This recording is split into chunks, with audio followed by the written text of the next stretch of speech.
Hi, everybody, and welcome to another edition of Brownie Bites. He's Daryl Ruiter. I'm Andy Baskin. Browns lose. It's a post-game edition. As always, the Browns lose 31-3. Daryl, that had all the excitement of a preseason game. It really did, and it really also looked like the Browns were fielding their second and third string offensive line as well. Not a lot of opportunity for Shedeur Sanders to operate offensively. Early mistakes on special teams, early mistakes with some penalties offensively as well. And then later in the game, Shedeur Sanders with the trifecta of interceptions. And you look at the numbers, Andy, they are as bleak as the final score. What do we learn from this game, Daryl? Because, I want to say I learned something, but I don't think I did. The defense played as hard as they could. They had short field position, penalty. I mean, if you name it to what could go wrong in this game, it could go wrong. The defense, I should say, came around in the second half. How's that sound? Better? They were put in some bad spots, but here's the reality of the situation. They gave up 361 yards. They did well on third down. They held the Bears to 5 of 13 on third down, but Chicago had 21 first downs. They weren't getting to third down all that much. Just pretty much a dominating effort by Chicago all across the board. Total yardage, 361 to $192. Offensive plays, they ran 64 to just 56 for the Browns. On the ground, 142 to 50. That's right on par with what they have done this season. They came into this game with the second best rushing attack in the NFL, averaging close to 150 yards on the ground per game. They put those numbers up through the air. Caleb Williams played really well, 242 yards passing for him. The Bears netting 219 yards. The Browns just 142. Game, set, match from there, my friend. 3 turnovers to none. As the Browns were -3 there. And then, as you alluded to, the penalty situation, 6 for the Browns, 4 for the Bears. And Corey Bojorquez continued to get quite the workout as the punter. He led the NFL in punts last season. He is well on his way to repeating as the NFL punting king here in 2025. He's a free agent. That's going to have to be a big decision for this team that can't score points. Yeah, I mean, there was a point in that game, Andy, in the third quarter, actually at the end of the third quarter, I should say, because I posted it on X. The Browns currently have as many points as they do first downs, 3. It was that bad offensively. Now, Shedeur, there are some positives here. Number one, I really liked how Shedeur still handled himself in the pocket under pressure.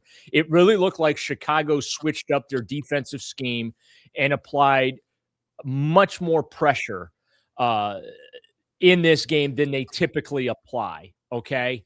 They really dialed up the heat, and that's what you should do when you're going up against a rookie quarterback.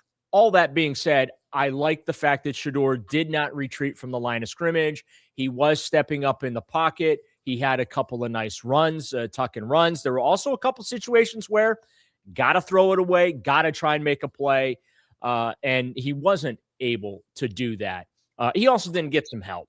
There were some drop footballs on Sunday, the biggest of which coming from the guy who has no problem yelling and screaming and getting in someone's face when a mistake is made, one Jerry Jeudy. And that was some pretty weak sauce there in the end zone. Instead of a touchdown, it's an interception. And, and then it turned into a touchdown, didn't it? Yeah, 14-point swing. So, I mean, that's why they're paying Jerry Jeudy to make those plays. And so I kind of really don't want to hear from him the rest of the season complaining about whether or not he's getting the football, because I can't let a ball hit you in the chest and give it away in the end zone. Absolutely. And again, this is what he's being paid for.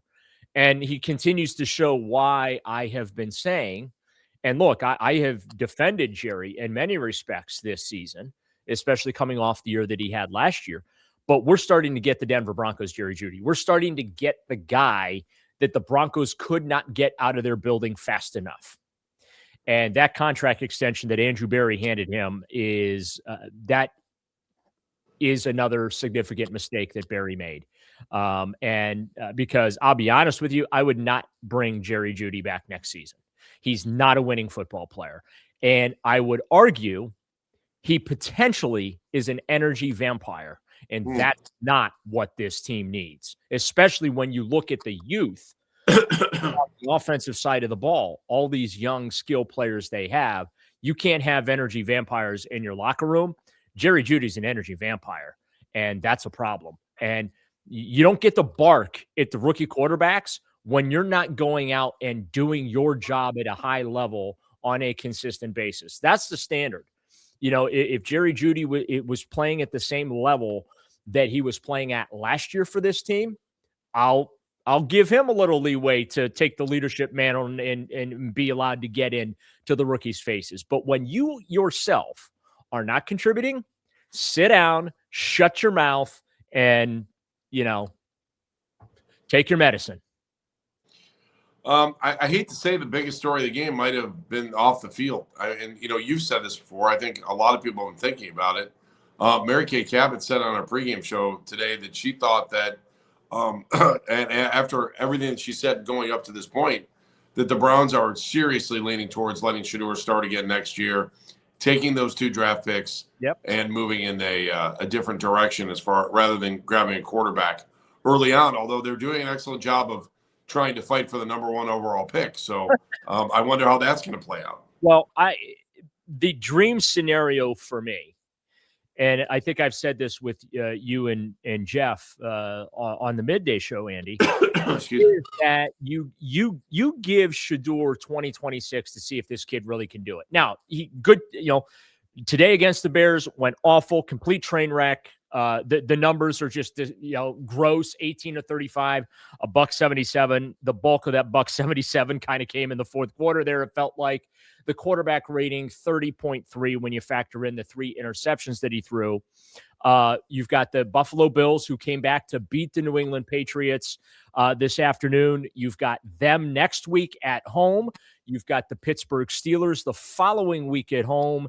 And then you wrap up your season in Cincinnati against, we'll see how interested that Bengals football team is. But this is a good stretch to give you a little bit of a quality evaluation. I liked some of the plays he made down the field. The 2 hookups with Isaiah Bond, both really, really good throws. Heck, the throw to Jerry Jeudy that got picked off because Jeudy had it bounce off his chest and he did a terrible job fighting to make that catch. I don't know that Shedeur could throw a better football in that situation than there. So there are a lot of things to like about Shedeur Sanders. And my whole thing is I'm not ready to sit here and say he's the long-lost franchise quarterback we've all been waiting for. But he has shown me enough since he took the field a couple weeks ago against the Baltimore Ravens there in the second half in relief of Dylan Gabriel. He has shown me enough that I want to take a look at him next year. I have no expectation that the Browns are competing for the playoffs next year. So let's take a look at this kid and see if he can do it for 17 games or 15 games or whatever that number ends up being. Taking those 2 draft picks, because here's the other problem that the Browns are running into. I know where you're going with this, Go. They have to completely rebuild the offensive line. I thought you were going to say something else. I don't think Joe Bitonio is going to be back. Everybody else is a free agent. Your 2 tackles that are going to be they're oft injured. So you have to rebuild that entire offensive line inside out. Okay. Now maybe Luke Whippler, they're going to, stick with him and have him take over at center next year. Okay. Well then fine. You got 4 spots that you have to fill. I'd like to see them keep Wyatt Teller. The problem is Wyatt Teller is getting benched, right? I mean, he got benched before he got hurt and they were having him split reps. So there's that problem. Also, you have no wide receivers on this team of serious consequence, okay, that you legitimately take seriously as your game planning, right? And so you have those 2 rooms with multiple gaping holes and deficiencies. I would rather them use those 2 first-round picks on each of those respective positions. Find yourself a tackle and find yourself a wide receiver that's above 6'2" and will go get footballs. And then build your draft out from there. At least one, maybe two more offensive linemen in the draft. Same thing. Get maybe two. Hey, look, you just had a draft, Andy, where they took two quarterbacks and two running backs. Why And can't we need someone that can return punts too? That doesn't scare us to death every time the ball's in the air. That's a little thing, but that's an undrafted free agent situation. That's a sign someone in free agency situation. That, I'll be honest with you, and I realize special teams has been a complete and utter train wreck this year in just about every phase. The punt return is like the least of their worries right now. I know, but if you're going to draft somebody, if you're looking at a 6th, 7th rounder, right? Somebody that can help them out a little bit on special. You can't. The only reason I bring it up is they've lost games because of special teams. There's no question. So. Yeah, I mean, look, special teams cost them more points than they help them score, right? And there's going to be definitely a change there. There has to be. Even if you bring Kevin back, which, by the way, I don't think right now is going to happen, but even if you do bring him back, you can't bring Bubba Ventrone back. 2 of the 3 years he's been here, special teams has been absolutely awful. First, right out of the gate again, Andy, second straight game, opening kickoff, massive return. I think it was 41 yards last week. Today, 50 yards or so. Like, I mean, those are just absolute killers, right? And the first 2 drives for the Bears, the Browns actually, this thing, I know it like 31-3. It's kind of hard to say how could have it been, been worse, but it could have been worse, especially early on. When they missed the field goal, and I was like, well, wait a minute, it's only 14-0, and they might have a little bit of a chance. But then you can't get a first down. You're 3 and out. It's just turnover here, turnover there. There's a reason why that team is playing so well. And what the Browns have? 3 turnovers today, too? Yeah, 3 interceptions, yeah. 3 interceptions. So they're plus 20 now. Pretty impressive. I mean, they forced turnovers. Yeah, and not only that, they have 21 interceptions. 21. Okay. Their turnover margin now goes to 20, plus 20, because they was plus 17. They had 18 interceptions. Now they have 21 interceptions. The Browns have wide receivers on the roster who do not have 21 catches this entire season. I'm just saying. No, you don't have to argue with me. Daryl, what are we watching for here then for the rest of the way? The Bill, if next week feels like it's going to be another I'm just going to say it. It's going to feel like another preseason ass kicking at home where the Bills Mafia just takes over the stadium and you just got to sit there and eat it. Really, that's what you're looking at. Well, there's 2 things to watch for down the stretch here. Obviously, one, we've talked about Shedeur Sanders and how he handles these final 3 games. And then the second is history in the making. Myles Garrett, sack and a half. Thought it was 2 sacks. They took a half a sack away, split it with Shelby Harris. So he now has 22 sacks on the season. He is a half sack shy of tying the record that is currently held by T.J. Watt of the Pittsburgh Steelers and, of course, Giants legend Michael Strahan. So next week, that's what we're watching for, Andy. Is we're watching for Myles Garrett to make NFL history and become the league's single-season all-time sack king, and he will be a Cleveland Brown. So we have that going for us, which is nice. But outside two of the most wasted defensive efforts in NFL history, right? Because Schlesinger is going to get Rookie of the Year. He had 10 tackles before halftime, didn't he? Yeah, I mean, he is just such a phenomenal player. And and you know this because you and I over the years, we have talked about this, and you know my philosophy. If you want to compete in the AFC North, you need elite linebacker play. You just do. The Steelers, the Ravens, Hall of Fame linebackers have helped them win Super Bowls. And obviously, I get it. The Browns aren't even in the same zip code of even the conversation of a Super Bowl. Okay. But that being said, Schlesinger, I think, has the potential to be that for them, to be that Hall of Fame caliber, impact, game-changing, playmaking linebacker that they have needed for a long time. We've had some good linebackers here over the years. DeQuell Jackson, Miller, there have been some guys, but This not generation's had a couple decent linebackers. I agree with you. JOK. Yeah. Like so they've had good linebackers, but they haven't had the elite. And I think Carson Schlesinger has the potential to become elite. And you pair him with Myles Garrett, right? The foundation is there. One other thing I think that we should point out, the loss of Denzel Ward in his absence was greatly felt on Sunday. No question about it.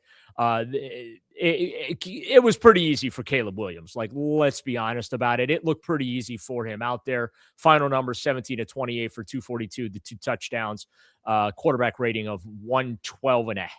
But it looked way too easy. And of course, they're very thin at defensive tackle all of the sudden as well. So those two areas, no Denzel Ward, the thinness at defensive tackle. They brought Mohurst back.